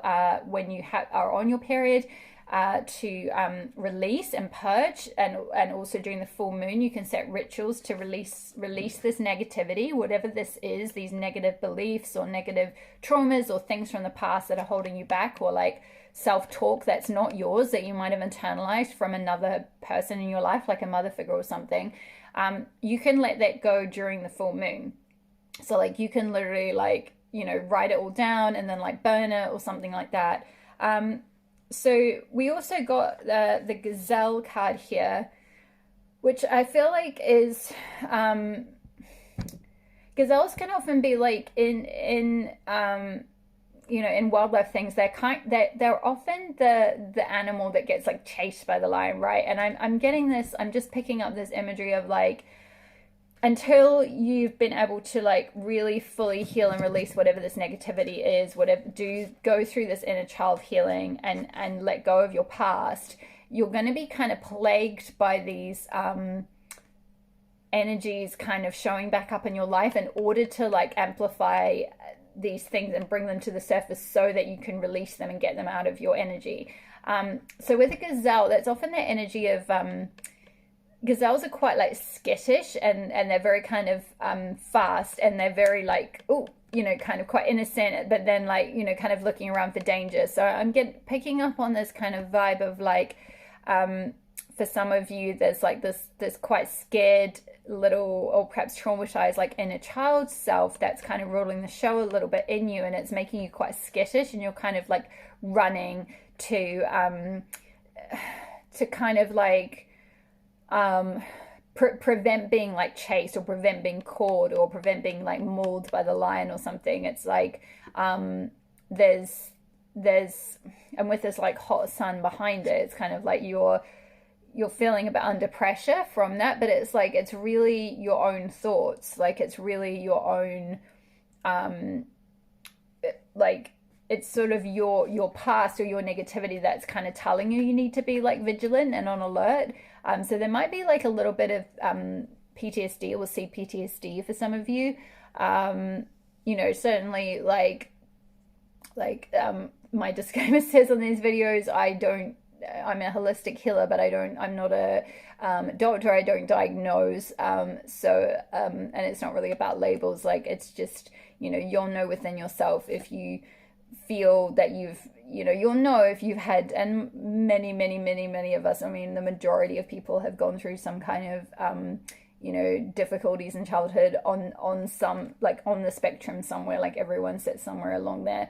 And it's just useful to sometimes like, you know, release some of that, do some inner child healing, like really maybe go to someone, like go to a therapist or something, because we got the listening, the throat chakra. So there's a need to like maybe, you know, speak and have that be held, have that process be listened to and heard, in order to release the negativity through speaking and having it heard and held. Or, you know, if that doesn't resonate, if that doesn't feel right, then there's so many different kinds of modalities and therapies. You know, maybe something like, if it is a trauma, or you do resonate with perhaps, yeah, maybe I do have some kind of PTSD, like maybe I am like really negative if I literally can't like envisage anything for my future, I've got no sense of optimism about what I want to create. You know, maybe there is I might be a little bit depressed perhaps, or like, you know, have had some negative things happen that have like, you know, you're now looking through life a little bit through a bit of a distorted or negative lens. And there might be some other kind of therapy, you know, like, for example, like I'm picking up, there's something called, I think it's called TRE, which is, apologies, I can't remember what that stands for. It's like TRE, but it's like a kind of, like trauma release something, I think it is trauma release something, and it's to do with like shaking, and like there's a whole process around it. You can look it up on YouTube.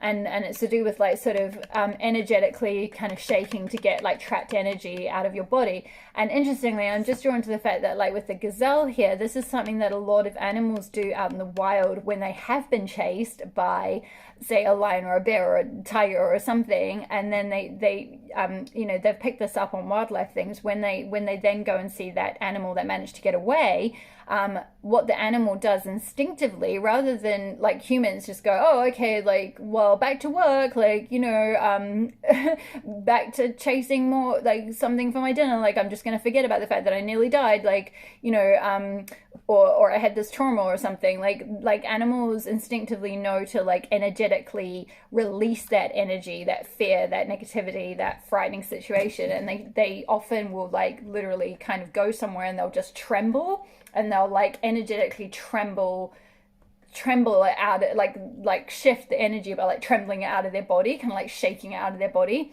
And so this therapy tray, or I'm not quite sure exactly how you pronounce it, but it was created to like kind of along that principle that also as humans we have our sort of animal body, and we have our like energy body that stores traumas and things like that in it. So there could be some quite old stuff from your past, from your very early childhood potentially, that does need to be like shifted out, because it's sort of like ruling you a bit like a gazelle, where you're kind of like almost like always fearing that lion is gonna like come and chase you, and it's like that's blocking you from being able to like kind of envisage what you want and like, you know, set goals and go after them, or like kind of even just like have high standards for yourself, or like high, like yeah,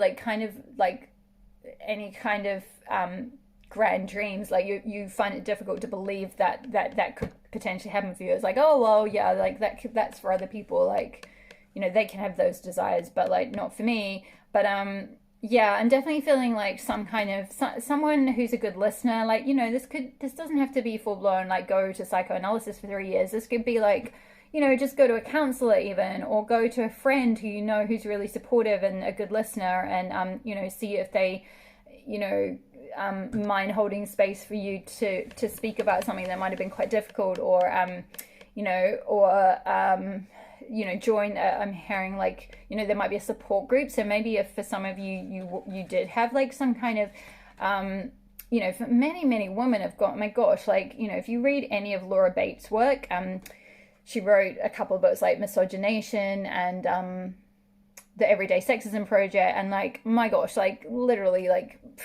99% of women have gone through some kind of sexual something, whether it's like full-blown abuse, rape, sexual assault, sexual harassment, like what, you know, like just somewhere on the spectrum, you know, catcalling, just so many, like, you know, or if not all of them, or a mixture of, you know, things to varying degrees, you know, it's so much more common than we think. So I'm, you know, deeply sorry from the bottom of my heart if that is something that this is bringing up, or if that's something that you have experienced.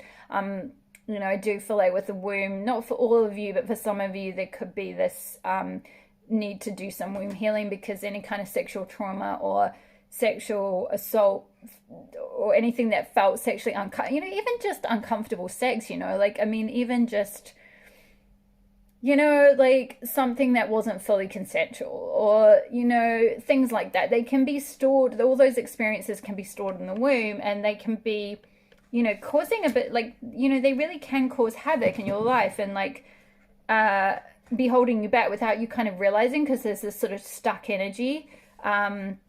So perhaps going to like a therapeutic group, like I'm hearing like a you know, like a support group for women who have gone, you know, who have gone through that type of situation, or something like that, you know, that can be really helpful. But somewhere that's safe and where you can be listened to, and your inner child can be heard for whatever it is, and you know, you'll know where you're at with that, and you know, what you feel comfortable doing. And like, you know, if that's not like either available to you, or it's not realistic, or you don't feel comfortable doing it, then even just like writing from the perspective of your inner child to yourself now, your higher self, through journaling can be really good and really empowering and releasing and healing as well. Like even just like you can start it off by saying something like you know, hey, like inner child, I'm here, I'm listening, you know, what do you have to say? And then just like tune in and like, you know, really breathe deeply and tune into your inner child, to your younger self, like see what memories come up, what like feelings come up, you know, don't just allow it all to be there, just allow it all to come through, and then just like write down what you're feeling or what's coming up, and see what comes out. And that's just like you listening to your own self, which is like, you know, a really powerful and healing thing to do.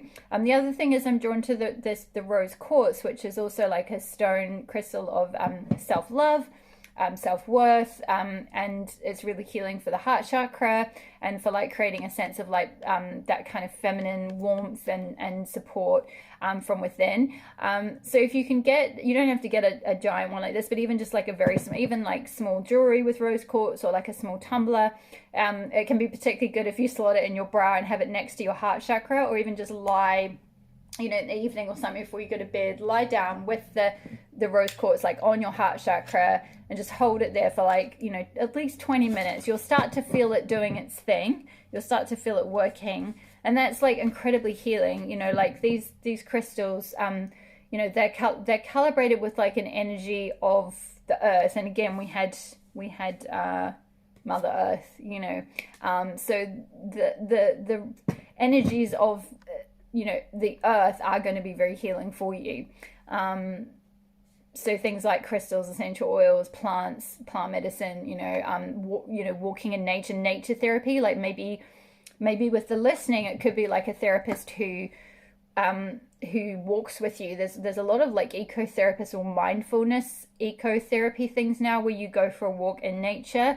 And especially with like the green around the inner child, I feel like this could be quite supportive for your inner child and quite safe and like quite a lovely held space, like, you know, because there are a lot of like, yeah, I feel like it's like kind of tree. I mean, it doesn't, you can't see leaves specifically, but it's very like tree energy kind of thing behind with this chakra, with this child here. So have I covered all the messages? Oh yeah, okay. So, and we had the crow here as well, which is like about wisdom and intuition and like sort of that kind of intelligence. It's an air sign, or it's associated with air elements, so it's like messages that come through intuitively. And like the crow is often associated with like the crone and like that, like the wisdom of the elders. So it's like, you know, it's interesting how we've kind of got like maiden, mother, and crone here, symbolized by like the inner child, the Gaia, the Mother Earth, and the crone, wisdom. And so there's a sense of like you can in order to like step into this Gaia, this Mother Earth, and mothering yourself and you know, manifesting what you want in your life, draw on that like wisdom of the crow, or that kind of crone, like your elder self, your like elder wise self, and that will help you know intuitively through intuitive messages that might come through some kind of symbolism that you see through you might just hear, like a friend might be like, hey, did you hear there's this new center that's opened up and they've got this really cool new like yoga therapy thing going on a Tuesday, like do you want to come? Or, you know, like you'll get messages, like there'll be intuitions, there'll be impulses and instinctive ideas that will come through from like your higher self, from your wise self, to help your inner child heal, so that you can like give birth to what you want, so that you can like create through your thoughts, through like the once you release that negativity and purged it out and like let go of your past and let go of, you know, these wounds, whether it was like a sexual thing or it was something related to your womb, or like a, you know, something you picked up in childhood or something like that, whatever that was, like you're an adult now and you're in charge of your life and you can create whatever life you want. And, you know, you can mother yourself, you can like you can heal yourself and like come into a sense of like creating higher expectations for yourself. You don't have to go with like what was passed down, you know, like your south node, your tribe, your childhood, whatever stuff your parents sort of projected onto you, or your school or whatever it might be. It's like you can choose, you know, you can choose now. And with Gaia, with Mother Earth, it's like you get to create that. You know, you're a co-creator with spirit, you're a co-creator with Goddess Gaia on Earth to manifest whatever desires you have. You know, like, yes, there might be some difficulties to work through first, but that's you know, that's just some energy that's sort of just blocking, you know, your ability to like see really clearly what it is that you could have, you know, what you're worthy of. There's just this like looking through this lens with a little bit of perhaps like negativity towards yourself. Yeah, I would highly encourage you to look if that is what's going on and you're unable to kind of and perhaps if you have been for some time been unable to like really manifest or you know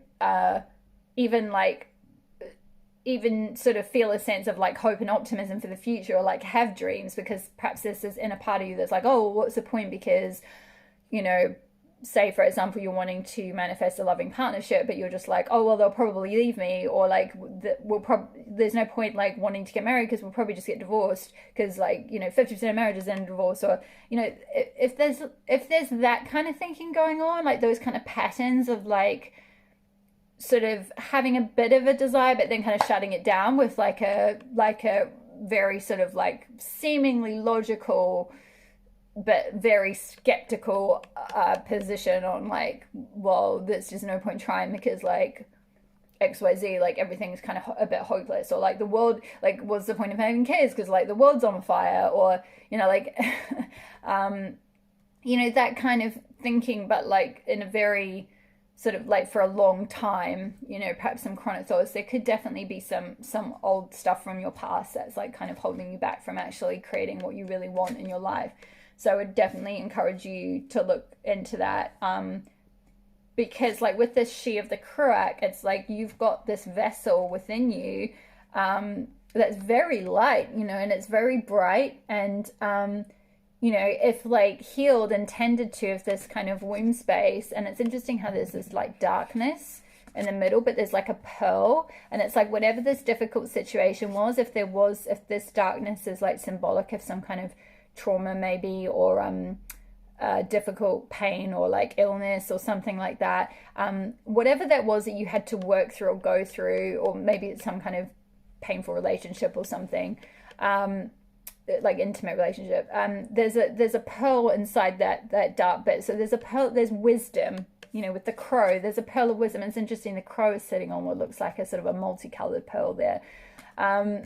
You know, so there's wisdom to be had from, to be transmuted out of the situation. Once you can release the grief and the negativity and the pain from it, and the difficult past and everything and all the emotions around it, and have that like have that held and listened to really thoroughly, then you know, you can transmute that, and this can become this vessel, this very healthy, bright, light vessel that sits in your womb, that as women is very powerful, and it can like sit as like a chalice, like for you know, everything really, like your passion, your spark starts from there, your like emotional satisfaction, like just kind of everything. It's like your yeah, you're kind of like your vessel for like the energy of your, like your life force energy, if you like, and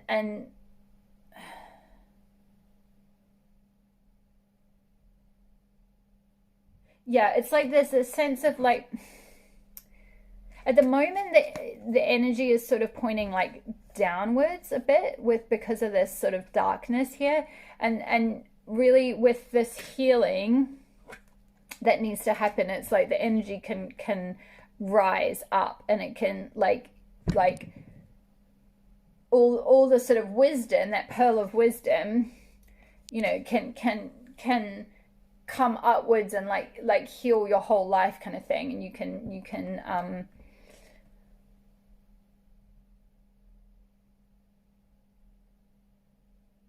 yeah, it's like goddess energy, like she of the correct. It's like that kind of you can tap into like all of the available goddesses, like all, like everything is available to you, all of the energy, all that beautiful upward flowing Shakti energy, Shakti being divine feminine power, that can flow through you. Whereas at the moment things are getting a little bit like blocked. So there's like a energy blockage potentially in your sacral chakra, or maybe root chakra, because it was childhood in your past. So yeah, it could be either, but definitely through healing your inner child, through speaking, through some kind of like having that be held, then you know you can work through that. Okay, I'm going to pull some cards from the Everyday Witch Tarot, some tarot cards, and we'll see what tarot messages come through. Page of Wands. Yeah, there's a sense of going on a journey here. So the page is this very like innocent energy, so there's this definite need to like come back into your kind of like playful, innocent inner child self and kind of allow that a sense of adventure. Like what makes your inner child happy, like what gives your inner child a sense of adventure, you know, like what where do you want to go, what do you want to do, like, you know, start envisaging your life kind of thing. We have 2 cards. Okay, yeah, and 2 of Swords. Yeah, so there's a need to go within. With the 2 of Swords here, there's a woman blindfolded, and she's throwing darts to a dartboard. There's a crow here as well, so interesting, we've got the crow twice. And it's kind of about like, she's doing this blindfolded, so it's like making, like with the darts and with swords, that's to do with like decisions and like air energy. So like you know, your mind and your mindset and what you're deciding on, and potentially 2 different paths or 2 different ideas, or you know, the past and then the future or something like that. And it's like there's a need to kind of like close your eyes, not look at other people or what other people are telling you, and go within and tune into your like inner wisdom with the crow, your inner crone, and like listen before you like go forth. You know, listen to your inner self, listen to your inner child. And then you got 8 of Wands as well, which is like a card of like just a lot of movement, but like really fast movement. It's not always, it's interesting because in other decks 8 of Wands is usually just kind of you know, it might just be like 8 wands all pointing in the same direction, like symbolizing like fast, rapid movement. With this one, it's like there's a cyclone in the background, so it's quite, and she looks a little bit concerned looking up. It's almost like you found some power, but it's a bit unwieldy, like it's a bit difficult to control. So it's like pulling you in lots of different, and because all these wands are pointed in different directions, so it's like pulling you into like a vortex with like lots of different directions. I'm just going to get a clarify card on that 8 of Wands. What is this 8 of Wands here for? What is it related to? What is this 8 of Wands here? That one. Oh gosh, 2. That is fascinating. 2. So interesting that the synchronicities today, or the dual cards, because in pile 1 I had 2 5s, I think in pile 2 it was 2 6s, and in pile 3 you've got 2 2s. So you had the 2 of Swords and you've got the 2 of Pentacles, which is like juggling a decision. So there's lots of whirling thoughts and like movement and like conflicting ideas about 2 different options that you're juggling. It's like, do I do this one or this one? Like, should I go in this path or this path? Like, or you're trying to sort of juggle your like future self, but you've got this past self that's like kind of like pulling you back, so you kind of end up like stuck on the seesaw, like in the middle, not actually going forward because you're kind of still a bit held back by where was it? Yeah, don't let the past hold you back. Your south node version of yourself. So this is like your south node here. Sorry, this is your south node here, and you've got your north node here, what you're moving towards, what your soul wants to evolve in your, you know, the rest of your life. And you're kind of still holding both up, and it kind of means you can't, until you let go of that one, you can't go forward into like the north node or into the new idea, I feel like. So yeah, I'm just going to see if there's any more cards for pile 3. Are there any more tarot cards? Pile 3. Any more tarot messages? Pile 3. Wow, 10 of Pentacles, gorgeous. Yeah, so like, I feel like with your pile 3s, you're so tempted, like with this Page of Wands, it's like he started out on a journey, but he's like looking back at the cat who's sort of like maybe saying, like, the cat's kind of on his way back to the house, and he's like, oh, do I go? Like, do I go forward? I'm not really sure. He's like very sort of like, Wands is all about like passion and like, you know, new beginnings and like, you know, sort of being, feeling alive, feeling that spark, feeling that like drive, you know, forward. And with Page energy, that being like the youngest, most innocent court card in the deck, in the suit, a Page is sort of like they're not a knight and they're definitely not a king. They're kind of just starting out. They're kind of I'm hearing like a novice. So you're kind of, it's like you've got power, like with this 8 of Wands, it's like you've got this wand, you've got power, but like you don't really know how to use it yet. You're kind of a novice. You're still sort of learning how to like make your manifestations happen. Like with, where was it? Goddess. You know, with Mother Earth, it's like with Gaia needing to be there, like you can create your life, envision what you desire it to be. It's like you're not fully embracing what you could have or what's available to you. It's like you're very tentative, like you're very tentatively starting down the manifestation process. Maybe like you're starting to learn a bit about manifesting, and you know, kind of you've sort of thought about maybe doing vision boards, but it's like you're kind of not really allowing yourself to do things like that somehow, or like it's just very tentative at this point and you don't really think they're going to manifest. But like with the 10 of Pentacles here, it's like this is available to you, like all of this, like total 10 of Pentacles is like, I mean, in many dates it shows like a traditional family and like grandparents and kids and everything in a big house.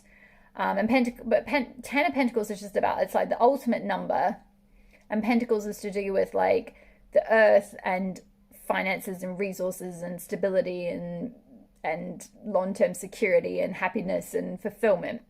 So with 10 of Pentacles, it's like, you know, and again, that's different for everyone. Like this might not be something you aspire to at all, you know, and that's fine. Like whatever is abundance for you, whatever is the 10 of Pentacles for you, it's like whatever is the next iteration of what you're trying to, you know, what you want to manifest. What is the sort of ultimate of what you want to manifest? If you want a family, it's like, yes, you can have a family, you can ask for that, you know, like it's okay to, you know, envision that. See, I can say envision now.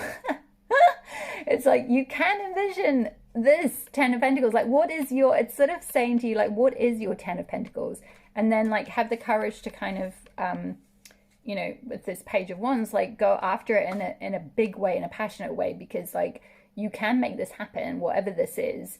You know, I mean, this is going to be different for everyone. This could be cohabiting with a partner, you know, or meeting a soulmate person and then like, you know, potentially cohabiting with them, or like traveling with them, or, you know, maybe if you don't want to do that, it could be like starting your own business and having a lot of financial security and abundance, so you can travel around the world or visit, you know, maybe your family's in a different part of the world and you just want to be able to go and visit them whenever you want. You want that sort of location freedom. Like whatever brings you stability, security, fulfillment, that kind of thing. you know, potentially money, but it doesn't have to be like strictly money. It's just kind of like what is it's more, I'm sensing it's more to do with like what are you trying to it's like what are you planting? You know, and I was talking about that earlier with the womb, like planting seeds of idea. Like when your womb space is clear, you can use your womb to like fertilize ideas, you know, creative ideas, and use your moon cycles to like help manifest things. And it's like, what are you planting? What ideas are you planting? Are you planting negative ideas, in which case you'll see that show up in your life? Or are you going to plant ideas of like happiness and fulfillment? I'm going to leave it there because that's an amazing card to end on. 10 of Pentacles. You literally can't really ask for any better. And also this has gone on 47 minutes, so you've had quite a long reading, pile 3. So yes, I will leave it there. Thank you so much for watching the whole way through if you've listened to all of this. Thank you if you are a new subscriber and you watch it on my channel. Please subscribe and hit the notification bell so you see when new videos are uploaded. I will definitely be doing a lot more in the future. I also have an Instagram, which is at Goddess Tarot and Guidance. I'll leave all the details below. Otherwise, thank you so much for joining me, and have a wonderful autumn equinox if you're in the northern hemisphere, or spring equinox if you're in the southern, and a wonderful Libra season. All my love. See you soon.